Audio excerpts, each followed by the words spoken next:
Hi, hello. Welcome to the episode of Isaiah's Newsstand. It's your host, Isaiah Edwards. The date is September the 5th, 2024.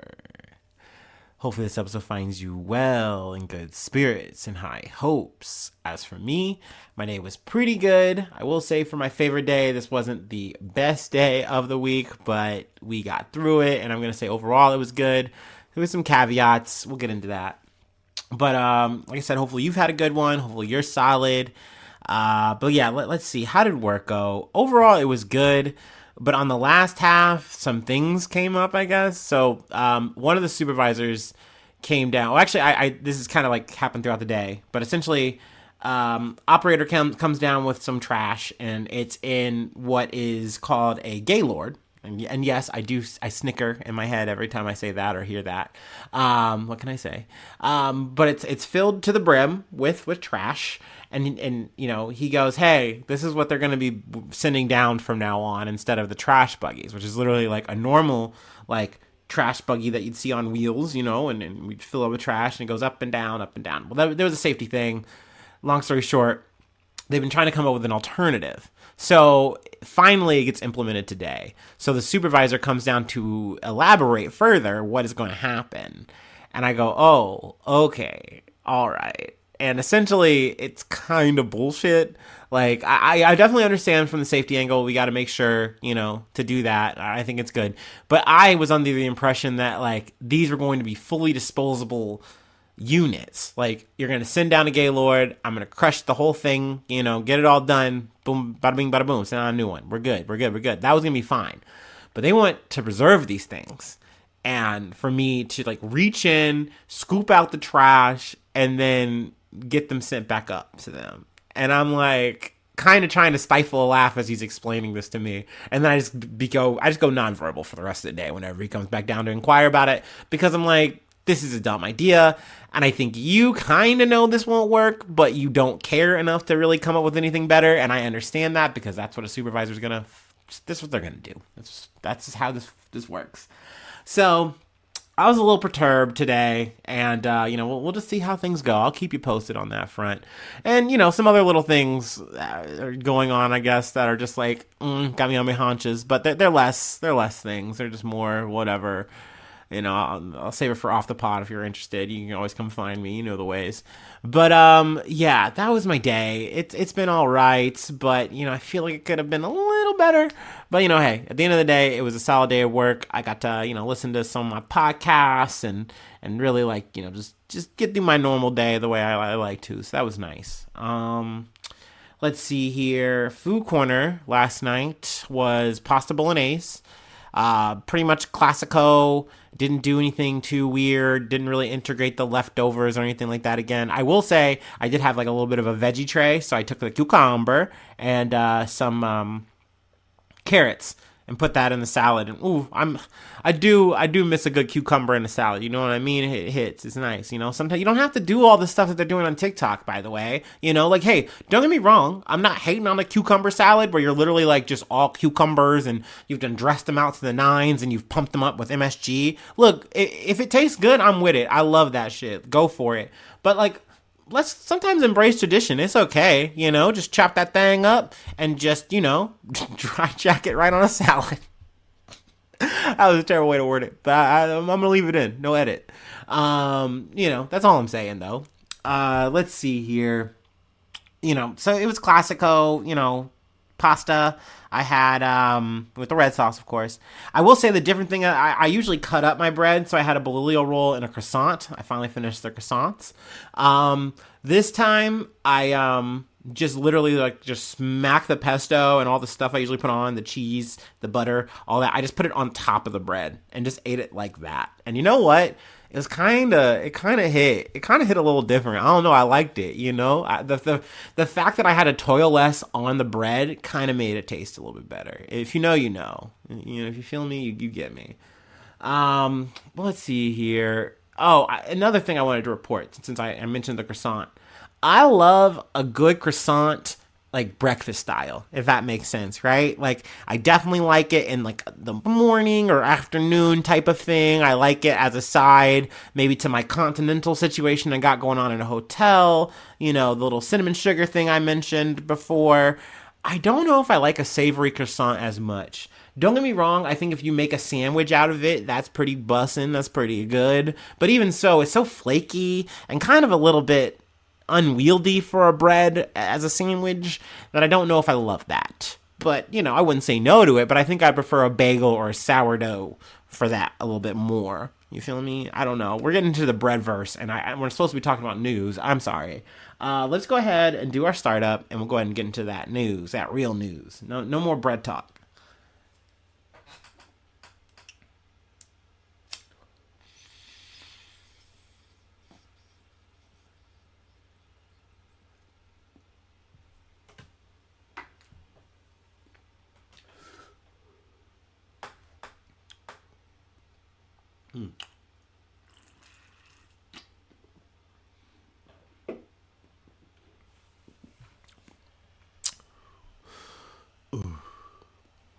All right. Let's go ahead and get into it. Loading up this news. All right. What's happening? It's coming out. Sorry. From Politico. Macron appoints Michel Barnier, I'm sure I'm saying his name wrong, I don't give a fuck, as new prime minister, hoping to end political impasse. You can tell I already don't like this motherfucker. President. Oh my god, dude, I just fused it, dude. Where's the president at? Get the president on the line. French President Emmanuel Macron has tapped former chief Brexit negotiator Michel Barnier as France's next prime minister. The Elysee said in a statement on Thursday, ending a nearly 2-month-long search that paralyzed the government. So, I'm going to start this off with my feelings and thoughts. Boo! Tomato. Fuck this dude. Fuck Macron. This is so fucked. It's so fucking lame, dude. Because last we left this fucking shit, things were at a standstill. They couldn't, things were pretty gridlocked, and they said, okay, we're gonna keep shit on ice. We're gonna keep this, I can't remember the name of the former prime minister. We're gonna keep him here, but he's not gonna be a prime minister, right? He's just gonna be like a facilitator of the shit until we actually get someone in power that we want, and essentially held off through the whole Olympics or whatever. And now come to find out that Macron's full fucking plan was to be like, hey, thank you, leftists. Thank you, liberals, for your help and, fighting off the far right. But I don't want to elect any of your little stinky guys. I don't like your people. You guys are too extreme. Remember, I don't really want to work with you. Despite the fact that I needed you to win this election. I needed your help. I needed you guys to come together and coalesce with us. Thanks for that. But no, thank you. We're going to pick literally a center-right guy. And they say center-right. I'm so sick of these motherfucking, the way these people word it. No, this motherfucker might as well be far-right to me. Like, this dude wanted a moratorium on immigration. He's like, that's what France needs, all right? Our borders, man, we're just besieged, bro. Like, no, this dude is definitely going to be down to clown with the far-right, I feel like. And that's very unsettling. That's very worrying. Because essentially, then all you've done now is, like, all Macron is seemingly about is this counterbalance. At least that's the rhetoric he's saying. But really, it really seems like to me that Macron doesn't give a fuck about France. He doesn't give a fuck about the people. He only gives a fuck about the mandates that he sets that protects him, and more importantly, the businessmen that helped get him where he is today. You know what I mean? This is a former banker, and he moves like a banker through and fucking through, dog. And I hate it. I hate this shit, bro. It makes me so upset. And it's why I do understand why leftists hate this shit and they hate working in politics with these motherfuckers, because at the end of the day, what is a liberal is not someone who's just gonna fucking turn around and side with the other side to screw you over at the end of the day. It just seems like a long, ongoing, running trope, dude. It's so fucking frustrating. I know I'm just coming out the gate just riffing, but let's see, was there anything else I really wanted to pull here? I mean, I know there's quotes or whatever, but I mean, hey, that's why I reference these articles so that you can just go ahead and read it yourself. You can get acquainted. But I'll read at least this section, say we did it. Barnier will depend on support from the centrist and right-leaning blocs in the National Assembly, but he doesn't have an absolute majority backing him. Together, the pro-Macron coalition and the conservative Republican right total 213 seats, below the 289 to have an outright majority. So they're still screwed here. It's not like Macron has like crossed things up. He just did the thing where he's like, oh, I'm just done. I'm just done negotiating with you. I'm just going to do it the way I want. And I'm just going to ram this shit through. And essentially this protects some of his like fucking pension reform bullshit. Another thing we've talked about, like he's covering his fucking ass on the way out here. And it's fucking despicable, dude. Like, that shit was bogus in the first place. And yeah, the left wanted to fucking dismantle it. As they should want to, dude. Like, and you needed them to get here. You needed them. The least that they could have done was more or less pick someone who was, like, more or less down the line, center left, or more left, whatever. But, like, it was a concession from both sides, and it would have worked. But essentially, Macron's like, no, that pick that you're saying, that person won't maintain stability. This person will. And it just feels so fucking bogus. It just feels like such a fucking cheat. But, I mean, that's politics as usual. And I know that, like, you're hearing me, like, rally against this shit and just, like, Macron, But, like, you know, then you see me talk about Harris and I'm not that way. I'm a little kitten mitten. I know. I'm a piece of shit. I'm a fucking hypocrite. But I do know that Harris is on the same fucking vibe and the same fucking tip. And I think, and you can't even say it's different. You can't even say it's bar for bar the same fucking playbook. Like, because they have Marie Le Pen or whatever, you know, female Trump, the same fucking shit. And essentially, Macron is acting like some kind of backstop. And he's acting like all the things he's doing is like, hey, I just got to work with the right to get along here. You know what I mean? And essentially, you just have in the States the same fucking playbook where you have Harris who's doing Biden 2.0 fucking shit. And what is that shit? Once again, it's bear hugging the politics of the right so that we can, hey, get the vote. And it's like, hey, we can keep this shit going, blah, blah, blah, blah, blah. But it's a concession after concession after concession. And they don't do anything. It's just worded maybe a little bit better. Or maybe there's a concession or two along the way, but it's not nearly enough. It's so fucking annoying. I cannot stress this enough. So yeah, I know we're starting off a little crazy. You know, I'm kind of just going off script here. Fuck it. But yeah, let's go ahead and hit the next beat. From the Associated Press, Mexico's Congress advances a contentious bill to make all judges run for election. This one has definitely got me scratching my head because it just seems like, man, what if you could get what you wanted, but then you looked around and there was a bunch of people mad about the thing that sounds great. It just sounds awesome. But we'll get into why that is, of course. The lower house of Mexico's Congress passed contentious legislation Wednesday that would launch the most sweeping judicial overhaul of the century by requiring all judges to stand for election. In a marathon session in which legislators were forced to meet in a gymnasium after protesters blocked the Congress building, the lower chamber approved the constitutional measure 359 to 135 in a party-line first vote just before the sun rose Wednesday morning. The measure, which requires a 2/3 majority, was passed in a second-round vote later that morning and is now headed to the Senate, where it is expected to pass by a razor-thin margin. Now, I gotta say, clap it up. I fucking like this shit, dude. I love this. Because imagine, we finally get to, if this happened in the States, and now I really see what would happen if we got what we wanted here. You really would see people just fucking mad, just livid. But you would finally have a chance to see someone like Clarence Thomas get fucking voted out and leave. Like, go away. You no longer are grandfathered in anymore. Fuck this shit. You gotta go. You don't have the fucking juice that you thought you did. I would love that. I would love to live in that reality here in the States. But we don't have that. These motherfuckers in the States are here for life. But in this situation, instead of like, I think they had like almost like a pedigree, almost like merit type system. This is where I don't know that much about this shit, obviously. But, you know, essentially you earn your spot. I believe you get to keep your spot.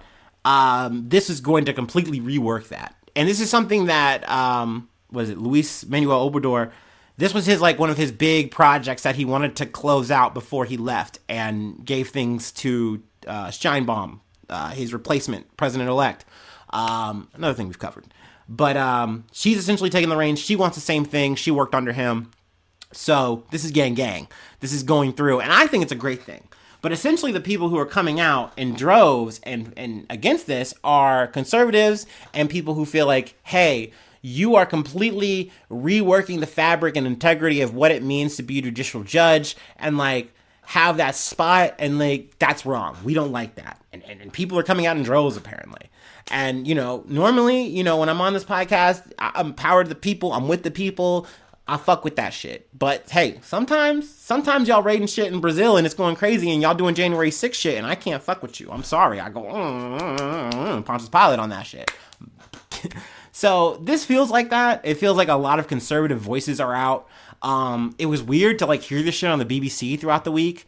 And this is where you kind of feel even like from, I guess, a U.S. perspective, I always kind of think that BBC is a little bit more liberal, but that's because they're more liberal by comparison to us, right? They're still a conservative, more or less, Tory-ass fucking thing, right? And I feel like I noticed it there a little bit where they're like, hey, we're going to just talk about this in a very neutral way. And it just feels like this just feels so strange to me because like if we were talking about like January 6th and shit like that, I feel like there'd be a different tenor to this. I don't know. Maybe that's just me overthinking, being a little speculative. Call me crazy. Take the tinfoil off my head. I don't know. But I gotta say, I fucking like this shit. I support this shit. I'm with it. Maybe that's just me being, biased or what have you, but I'll just fucking say that shit. I don't give a fuck. It's my podcast. My name's on the goddamn marquee. But yeah, like I said, I'm with it. I think it's a bummer that there's a lot of people maybe that are against it, but I do hope that it comes to pass, and I'll definitely keep you posted, on what comes down the pipe. Was there any other big thing I wanted to really, touch on? No, I'm gonna move along. I like this. I like the pace we're going at here. Let's see. Next story comes from the BBC. U.S. accuses Russia of 2024 election interference. Oh my God, we're back again. All right. The U.S. has charged and sanctioned Russian state media executives and restricted Kremlin-linked broadcasters as it accused Moscow of a widespread campaign to interfere with the presidential election. The Justice, State, and Treasury Departments announced coordinated actions on Wednesday to aggressively counter the alleged operations. Attorney General Merrick Garland accused state broadcaster RT, which is Russia Today, formerly Russia Today, whatever. I guess they're just going by hard RT, but it's like, that's weird. Why switch it up like that? Oh, also I have to note this. It's in the thumbnail. Please note that they went full brat and like just stole the whole vibe. And hey, we can't talk. Literally Harris stole that whole thing and just made it part of her campaign. Go off, sis. But that's so crazy that I guess RT is brat, man. That's wild. But I love that. I thought that was so fucking funny. Today of paying a Tennessee firm $10 million to create and distribute content to U.S. audiences with hidden government messaging. RT boss Margarita Simonyan, we're going to say Simonyan, was one of the 10 people sanctioned for alleged attempts to harm public trust in our institutions. RT denied involvement. Mr. Garland said that Moscow wanted to secure a preferred outcome in the race between Donald Trump and Kamala Harris. In this situation, they were pulling for Trump to win.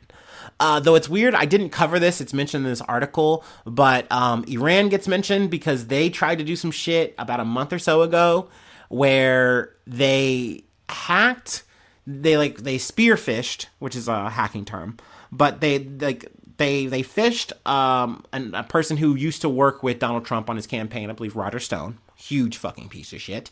They hacked him, and then from there, they got a lot of other information, accumulated it, and they tried to leak it to the press. And apparently the press is like, ooh, no, we don't want to do that because we've done that before and we got in trouble, in reference to 2016 or whatever. They didn't want a repeat of that. So essentially, they said, oh, we're not going to share this shit. We're going to let it rock. And then it came to pass that it's like, oh, okay, this is what happened. And it turns out that was linked to Iran. They also referenced China. They're doing shit. We've already talked about the little spy game shit. They're always at some shit, just like us. We're all the same. We've done that. Spy versus spy. Let's see here. There was a big point, though, that I wanted to hit that it had me on the fucking floor, dude. But we're going to get to it because there's a bit of a bullet point list here. A Treasury official, meanwhile, said that RT and other Russian state media had engaged in a nefarious campaign to covertly recruit unwittingly American influencers in support of their malign activity. And the American influencers bit is it's the killer for me. The Biden administration's response so far includes charging 2 Moscow-based managers of RT, Konstantin, Kalashnikov, 31, and Elena Afenzieva, 27, for paying content creators on U.S. soil to pump pro-Russia propaganda and disinformation, which it's important to say disinformation. That's important to not fuck that up, because misinformation is when you fucking get something wrong and you spread that information. Like, you didn't intentionally do that. I myself might be guilty sometimes of misinformation. Sometimes I misquote, sometimes I misspeak, sometimes I get a thing wrong, sometimes I misinterpret a thing and I tell it to you. And then I have to come back and say, oops, I got that wrong. My bad. Mea culpa. That's misinformation. Disinformation is when you are intentionally doing a thing. You are saying, I know this is wrong and it's not real, but I'm going to push this out. I'm going to take this propaganda and just spread it around like a nice little smear across my whole little location and area, and so everyone hears it. That's disinformation. You know what I mean? So it's important to know that distinction.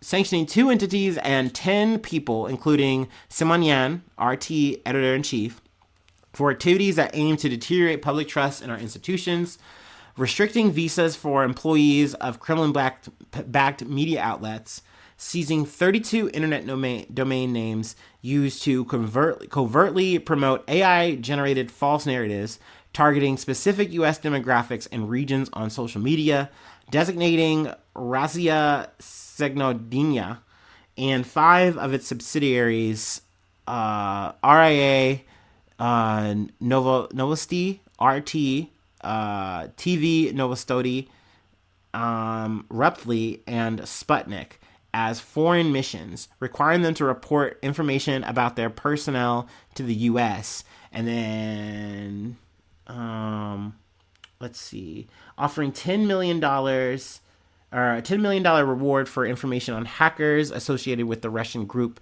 Russian Angry Hackers Did It, or RA-H-DIT. Much of the Kremlin disinformation is directed and funded by RT, Mr. Kirby said. Did I miss a thing? Oh, no, I haven't got to it yet. My bad. I'm sorry. RT is no longer just a propaganda arm of the Kremlin, he said. It's being used to advance covert Russian influence actions. The state media outlet mocked the U.S. government accusations, saying in a statement to the BBC that 2016 called, and it wants its cliches back. 3 things are certain in life: death, taxes, and RT's interference in the U.S. elections. So essentially they're saying, ha, ha, ha, ha, ha, you're back at it again with the bullshit. You're saying we're making shit up and blah, blah, blah, blah, blah. But really, we're real news. We're really telling the real story. Yeah, no one believes you, dog. But, like, obviously they're going to be able to just keep doing this shit because it's, like, so hard to stop this shit. Plus, I do think, of course, this is something I always like to mention. You know, I always like to balance this shit out. It's crazy for us to be so mad at a country, any country, for quote-unquote interfering with our elections, when we have done that time and time and time again historically. You know what I mean? Maybe we're a lot better at it and slicker at it, and it's not as much of a thing that gets touted out or whatever. Maybe we don't even do it as much because we don't feel like we have to. But best believe, back in the day, we were going out of our way and having all kinds of alphabet boys coming up with all kinds of brainstorms on how to make sure that this country voted the way we wanted, especially when we're talking about beating communism or whatever the fuck. So I really don't want to hear it. But I obviously get how this shit's annoying, because I don't want to see fucking Donald Trump win off of some fucking, Russian bullshit ass information. But then again, people are lemmings. They really believe the dumbest shit and they just run with it. So whatever. Let's see here. Oh, finally, the coup de grace here. I've been burying the lead that really had me here. Tenet posts thousands of English language videos on social media and promotes well-known right-wing commentators Benny Johnson, Tim Pool, and Dave Rubin as its talent. Poole said on Twitter /X, the everything site, that he and other commentators had been deceived and were victims themselves. The company has been contacted for comment. So the last part is obviously the influencer bit, and most of these motherfuckers I don't fuck with, I don't interact with, I don't see, whatever. I've heard of Benny Johnson, I've looked him up before, and I was like, oh, okay, this looks like a guy. I could see him, being a conservative, just saying scree on a daily basis and getting paid for it. Sure. Tim Pool, though, out of these three dudes, was a dude I've seen before, and constantly, I hate that guy. I dislike him. He tries to tout himself as not a conservative. He's the type of almost like an Elon Musk type of guy, where it's I'm actually pretty liberal. I just hate how liberals are these days, and it's he's the type of dude who's balding and never takes off his fucking beanie, and it's just crazy that this dude willingly pumped Russian propaganda to fellow Americans he's some fucking patriot, and then wants to be I can't believe we were duped. We're the victims. It's dog, okay, dude. You won't do this shit again, for more money, because at the end of the day, these are just shills for the highest fucking bidder. You know what I mean? Their grift just gotta fucking go, no matter what, man. You don't care who's fucking paying. So, fuck these guys. Tomato Town for all of them. I just thought this was pretty funny. Like I said, we're really back at it. We never left. But yeah, we have one more thing I wanted to cover. I feel like I found a way to go longer than I wanted to go here, but whatever, it's fine. Hopefully you're enjoying the time, right? Hopefully it's about the journey, right? Sometimes, it's good to talk about news, but hopefully it's about the ride. I don't know, I'm talking shit. Let me go ahead and do our last break, and we'll go ahead and close this out. Whew. We're finally back in court, but actually not for a long time. I'm kind of happy about that, but we'll get into it.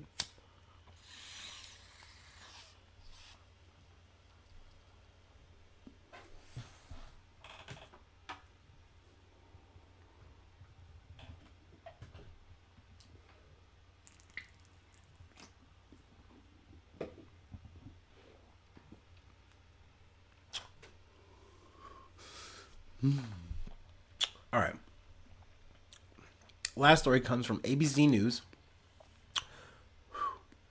Hunter Biden pleads guilty to tax charges.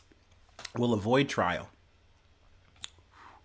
So he dodged a bullet, but really this shit kind of looks kind of down bad for him. But let's go ahead and get into it.